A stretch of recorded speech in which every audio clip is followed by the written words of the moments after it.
What up, Super Fun Force? Welcome to a Beyblade day, and I'm going to continue with the retro reviews, mainly from the GT era from Takara Tomy. I did do a brand new unboxing for the Prime Apocalypse coming out of Hasbro's Pro Series, but we all know, or should know, that those bays are the GT bays from a couple years back.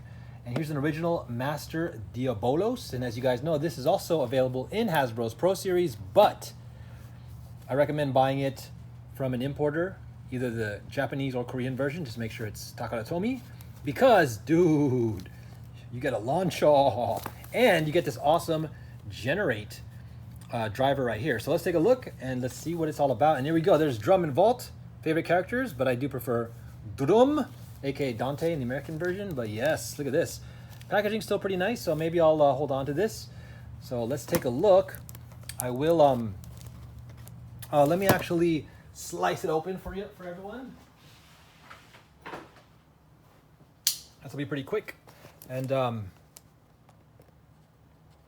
it should be able to be opened up. Yep, there we go, real nice and easy. Okay, so I'm gonna try to take it easy on this one. Don't want to destroy this package right now. I kind of want to keep this. Wait, there's one more tape. Oh, there's one more tape in the bottom. Squish me. I really like the way that the Japanese and Koreans package them, you know, the South Koreans, as far as the packaging and distributors. They did a really great job with the graphic design team and the packaging team, for sure. So yeah, this is pretty cool. On the side it says the name, Master Diabolos over Generate.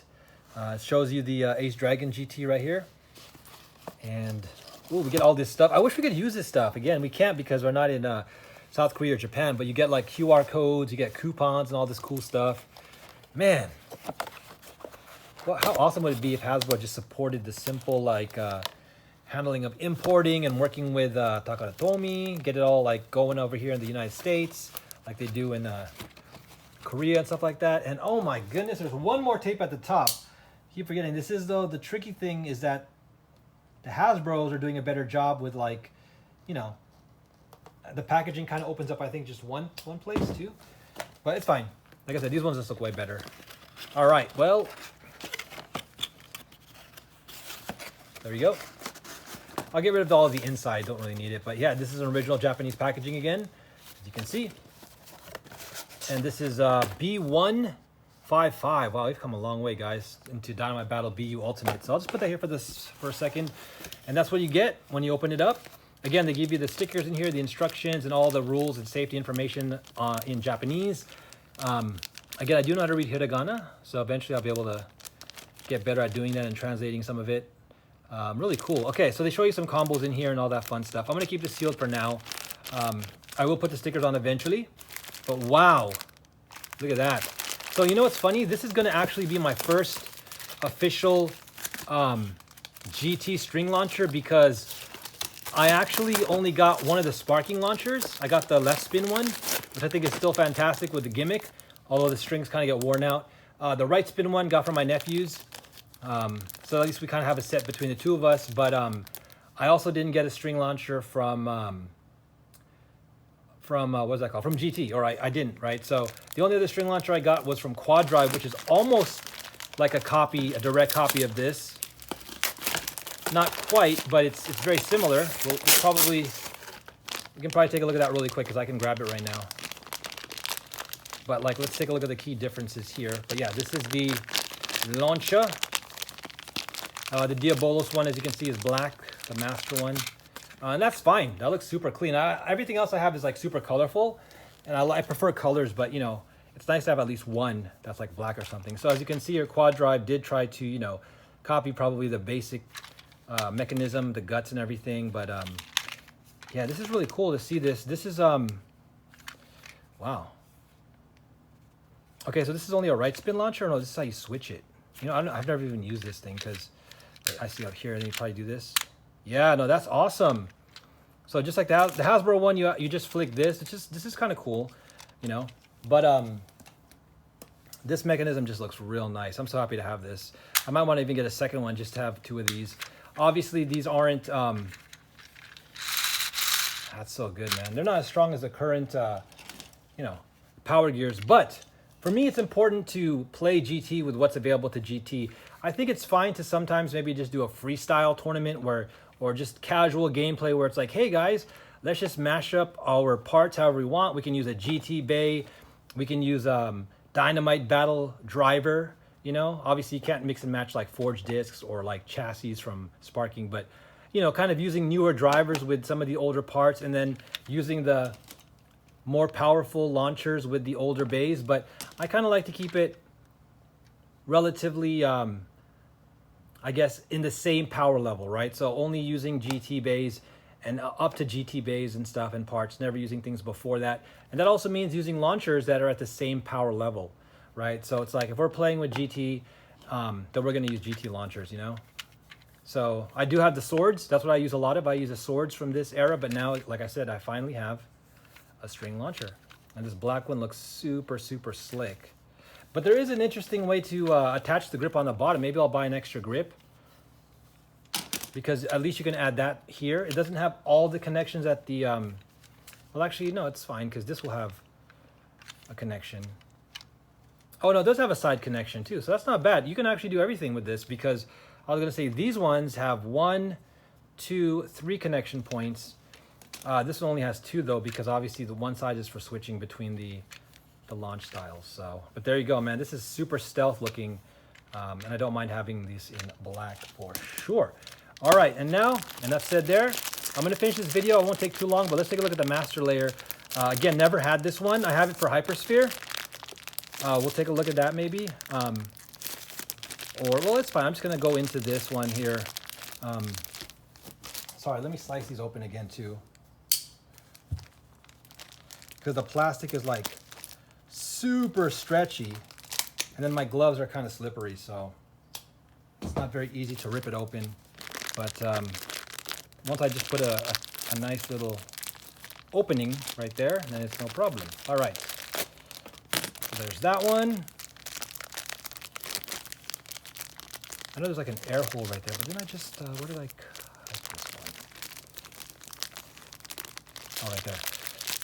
Wow. You know, I have to show the the Hypersphere one. This is just really interesting.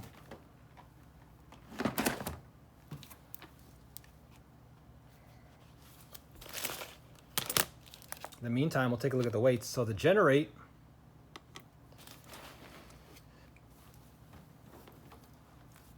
$36.65, okay? And then the layer with the chip is $26.88. Wow. This thing feels good. It feels solid. What's it on right now? Okay, so this is cool. It's right spin right now, but it's obviously spin switchable between left and right. And 63.55, that's pretty heavy. That's relatively heavy to compare to other custom combinations. Wow, it's like almost Judgment Joker with like charge and like heavy stuff. Like, that's pretty good. As I said before, I'm kind of crossing over a little bit, but I had fun with this in Hasbro's Hypersphere. The stock combination on this is so strong. I changed the chip because I like the gold here, adding the Clash of the Silver to Prime Apocalypse. But yeah, I mean, you can see the difference right away. The shape is relatively retained, but you can just tell the plastic here is cheaper. And this one here is like, it's much more like glistening, and the cuts are sharper, like the carvings and the cutouts and everything like that. This one's a little bit like kind of flat and, you know, shabby looking, like it wasn't done full detail. Like, cause you can even see the inserts. This is metal. These gold pieces are metal. Wow. So, and on the back, well, let's look at the general. Well, let's do this. So obviously you can spin switch this simply by taking the core and swapping it to the other side. Wait, is this metal? Maybe I'm wrong. I gotta double check on this. No, I don't think this is metal. Wait, maybe, hold on. No, it has to be metal because these gold parts in here are metal, I think. Or no, it is painted. Huh, well, I know that the, there's no layer weight on this. So it's on the actual, let's see right there. It's on the actual core this time around. Okay, I see. But yeah, this is pretty solid. So I'm sure there's some sort of, it feels heavy enough that there's metal, right? But anyways, you just swap the core over. It's simple as that. You know, with like the Lord Spriggan and stuff, you have to like, you know, or newer versions, you have to kind of switch the the chip or something like that, but this one is just straight up like, you know, you just put it on there. But obviously this one is only left spin. See, because this is on left spin, so yeah, it's just hollowed out on the back. It's pretty sad. But this gotta see what they did right there. Gotcha. But this one is pretty dominating though, because left spins in Hypersphere are pretty strong. Actually, in Hasbro's Beyblade, generally left spin stamina seems to be the generally strongest like stock and easiest to make combos, and it's harder to make like attack types and stuff like that if it's not Hypersphere, because Hypersphere is definitely, I think, good at making a little bit more of a balance. It's so fast, and the stadiums are so explosive, you know, and energetic. But with the new quad drives and with that thing Speedstorm, like when it's a little bit more tame, you know, Speedstorm is pretty good though. When it's a little bit more tame, the left spin defense stamina base from Hasbro really shine and seem to be like a little bit stronger than everything else. And here's Generate. It's a decent copy. I respect the fact that they put metal all around the edges like this, but man, look at this shine. I mean, it doesn't really matter if it's shiny or not, but one thing I do see though, ooh, Hasbro did one up on this though. They actually filled in the metal. Look at that. So if you look underneath here, see how this, yeah, this has those like indents, but this is just like flat. Wow. So that's cool. Hasbro did something interesting, but they just gave it a regular Hypersphere tip, which is still good. It's not anything compared to this. I like how this looks like it's almost like not mechanical, electric, you know, because it looks like ignition and hybrid, but it's not. Still seems really cool though. Well, there you guys go. Didn't want to take too long comparing, but I will say that the Hasbro one is definitely a must-have. I think it'll probably even, I haven't done videos yet, but I will do some battles where I start taking Hypersphere up against Quad Drive. I won't be surprised if Hypersphere dominates. Anyone who doesn't like Hypersphere, I'm shocked. Hypersphere is Hasbro's best for sure. You know, they gave everything a fat and chunky driver, just kind of how maybe they saw this and they're like, ooh, that's a good idea. Let's do everything like that. And yeah, it just works out really well. But either way, I'm still happy with this. I like that clear translucent red. You know, the markings on there, you know, it's shinier metal, which is fine. But yeah, you know, the bottom is a little hollowed out, but that's okay.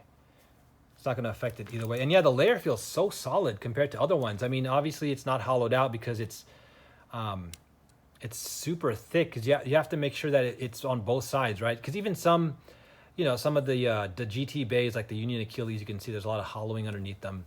But this thing is solid through and through. All right, well, there you guys go. I mean, this thing, whew, I just want to do the quick unboxing and talk about it. I will do some battles later, and I'll do some more content on this. I definitely want to try this out. I'm pretty sure I'm going to use this in like my 5G, 3G, just because of the fact that other than Spriggan, this gives you spin switch modes. And I want to test out more of the Prime Apocalypse, guys. So this pretty much sums up the rest of my GT bays that I needed. I needed the a Master Diabolos of all things, which was pretty dominant when it came out. And I didn't get the Prime Apocalypse, Genesis Regalia, or the Big Bang Genesis. But now I have Prime Apocalypse and I have Big Bang Genesis. I'm still hesitant on Regalia because I like the ignition driver better than the hybrid driver. And as far as the evolution goes for Gwen, Prime Apocalypse is probably the best one. I think that the Regalia is the probably weakest, and then the Big Bang. So if you're going to get one of those bays and only one, then definitely get the Pro Series Prime Apocalypse. I'll be doing a lot of videos with Prime Apocalypse and with Master. Cool, man. And if I do see any more GTs or Chosies I want to get in the future, I'll let you guys know. Other than that, I'll be covering a lot of battles and stuff in the future because GT is still a great series to play. So GT and then Dynamite Battle. All right, guys, there you go. Look at that. Awesome sauceum. Stay tuned for more videos, shorts. I'll do a lot of battles with this. And in the meantime, thanks for subscribing. New Beyblade videos every week. And yeah, keep your faith, say a prayer, spread that love, be positive, be thankful. We'll be coming back at you. Peace.